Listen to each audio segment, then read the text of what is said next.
গণতন্ত্রের মহাযজ্ঞে আর মাত্র কয়েক ঘন্টা। প্রসঙ্গ হচ্ছে বঙ্গের বিধানসভা নির্বাচন। ইতিমধ্যেই প্রথম দফার ভোট সম্পন্ন হয়েছে। 152 আসনের প্রার্থীর ভাগ্য নির্ধারিত ক্ষেত্রে এবার ভোটাররা তারা নির্বিঘ্নে ভোট দিয়েছেন। এবার সময় হচ্ছে দ্বিতীয় দফা। 142 আসনের প্রার্থীর ভাগ্য নির্ধারণ হতে চলেছে কঠোর নিরাপত্তা ব্যবস্থার মধ্য দিয়ে এবং ভোট কর্মীরা তাদের উৎসাহ উদ্দীপনার মধ্য দিয়ে কিন্তু ভোটের কাজে নিয়োজিত হয়েছেন। 142 আসনে ভোট গ্রহণকে কেন্দ্র করে জোর কদমে এখন চলছে প্রস্তুতি। ভোট কর্মীরা ইভিএম সহ ভোটের কাজে ব্যবহৃত প্রয়োজনীয় সরঞ্জাম নিয়ে তারা বুথের দিকে রওনা দিয়েছেন। সকাল থেকে তাদের মধ্যে একটা চূড়ান্ত রকমের ব্যস্ততা লক্ষ্য করা গেছে। কঠোর নিরাপত্তার ব্যবস্থার মধ্য দিয়ে চলছে এই প্রস্তুতি। কেন্দ্রীয় বাহিনী এবং রাজ্য পুলিশের নজরদারিতে প্রতিটি কেন্দ্রে নিরাপত্তার চাদরে মুড়ে ফেলা হয়েছে। কি উঠে আসলো ভোট কর্মীদের পক্ষ থেকে বক্তব্য, শুনুন। বুথে বুথে যাওয়া হবে সব। বুথে বুথে গিয়ে সেখানে ভোট হবে, আবার কালকে রাত্রিবেলা আবার এখানে জমা দেওয়া হবে। হ্যাঁ, এখনো পর্যন্ত কোনো প্রবলেম নেই। না, নিরাপত্তা কেন্দ্রীয় বাহিনী আছে, কলকাতা পুলিশ আছে, কোনো অসুবিধা নেই। ম্যাডাম, এখান থেকে কি ডিসিআরসি হচ্ছে? হ্যাঁ, ডিসিআরসি হচ্ছে। আচ্ছা, কোথায় কোথায় ডিউটি পড়েছে আপনাদের? আমাদের পড়েছে শাও পাবলিক স্কুল, আর আমরা বেহালা পশ্চিমের ভোট কর্মী। সবকিছু সুস্থভাবে হ্যাঁ, হচ্ছে? খুব সুন্দরভাবেই হচ্ছে। একদম সুন্দর সময় ওনারা সবকিছু দিয়েছেন, আমরা সবকিছু পেয়ে গেছি, এবার মিলিয়ে দেখছি। বেশ, খুব ভালো, একদম সব ঠিকঠাক আছে। নিরাপত্তার দিকটা মানে 100% ঠিকঠাক আছে, কিছু মনে করছেন সুস্থভাবে ভোট হবে? হ্যাঁ, একদম একদম। অর্থাৎ এক্ষেত্রে ভোট কর্মীরা ভোটের কাজে ব্যবহৃত সরঞ্জাম সংগ্রহের পর নিজ নিজ বুথের উদ্দেশ্যে রওনা দিয়েছে।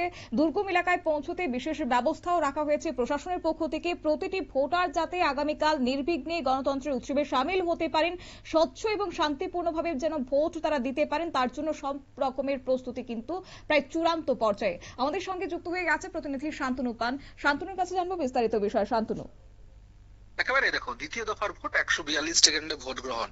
দক্ষিণ 24 পরগনা, উত্তর 24 পরগনা, হাওড়া, হুগলি, পূর্ব বর্ধমান এবং কলকাতা, নদিয়া, এই 7 জেলায় ভোট রয়েছে। স্বাভাবিকভাবেই দ্বিতীয় দফার ভোটে কিন্তু উত্তেজনা রয়েছে। ইতিমধ্যেই গত 24 ঘন্টা ধরে বেশ কিছু জায়গা থেকে খবর এসেছে এবং পুলিশ প্রশাসনও কিন্তু সজাগ রয়েছে। এবং পাশাপাশি ডিসিআরসি থেকে, অর্থাৎ যেখান থেকে ভোট কর্মীরা এক বুথের উদ্দেশ্যে রওনা দেয়, ঠিক সেই জায়গা থেকেই কিন্তু প্রচুর সংখ্যক ভোট কর্মী সকাল সকাল একেবারে তাদের যে সমস্ত সাজ সরঞ্জাম, অর্থাৎ ভোটের কাজে ব্যবহৃত ইভিএম, ভিভিপ্যাট থেকে শুরু করে যা কিছু লাগে সেই সমস্ত নিয়ে তারা কিন্তু রওনা দিয়েছেন। সেই সঙ্গে তাদের সঙ্গে কেন্দ্রীয় বাহিনীর জওয়ানরাও রয়েছে। একেবারে গঙ্গাসাগর থেকে শুরু করে ডায়মন্ড হারবার, এদিকে হুগলি এবং অন্যদিকে নদিয়া, এই যে এলাকা রয়েছে।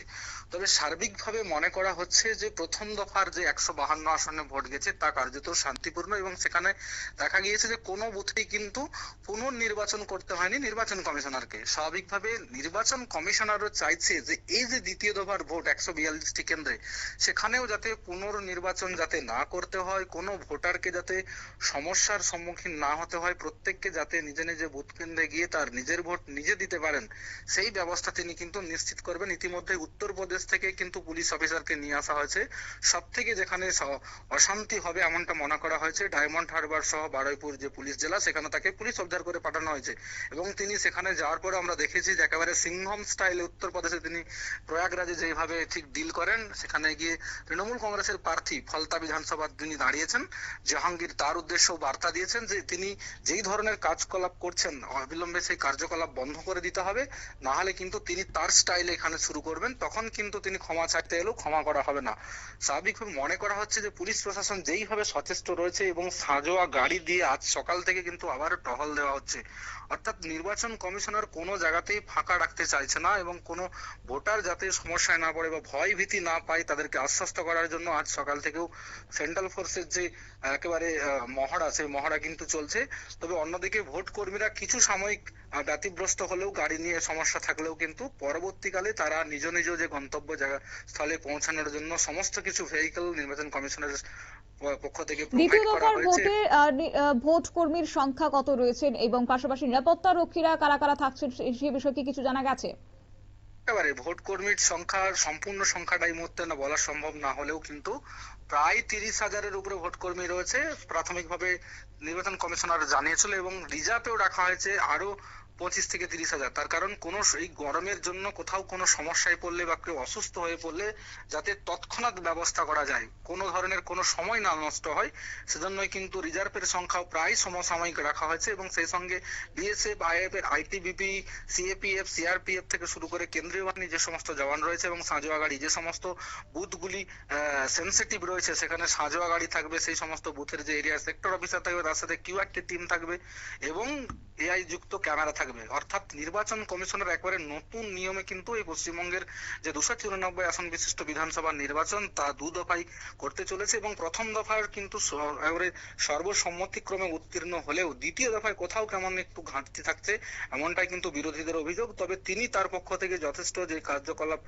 ব্যবস্থাপনার রয়েছে তিনি করছেন এবং আগামী কাল ভোট দেখা যাবে। কালকে ভোটের শুরুটা কেমন হয়, সার্বিকভাবে ভোট শেষ কিভাবে হয়, নির্বাচন কমিশনার কতটা পাস করেছে সেদিকে কিন্তু সকলে তাকিয়ে রয়েছে। শতাব্দী। একেবারে তাই, ধন্যবাদ।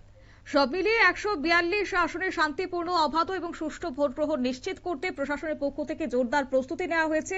নিরাপত্তা কড়া বলয় রয়েছে এবং সুসংগঠিত ব্যবস্থাপনা, পাশাপাশি তৎপরতায় রয়েছে ভোট কর্মীরা। সমন্বয় গণতন্ত্রের উৎসব যেন সফলভাবে সম্পূর্ণ হয়। তবে তাকিয়ে রয়েছে এখন সংশ্লিষ্ট রাজনৈতিক মহল যে কতটা শান্তিপূর্ণ হয় বঙ্গের দ্বিতীয় দফার নির্বাচন। সংবাদ আপাতত এই পর্যন্তই। পরবর্তী আপডেটের জন্য চোখ রাখুন শুধুমাত্র নিউজ ভ্যানগার্ডের পর্দায়। নমস্কার।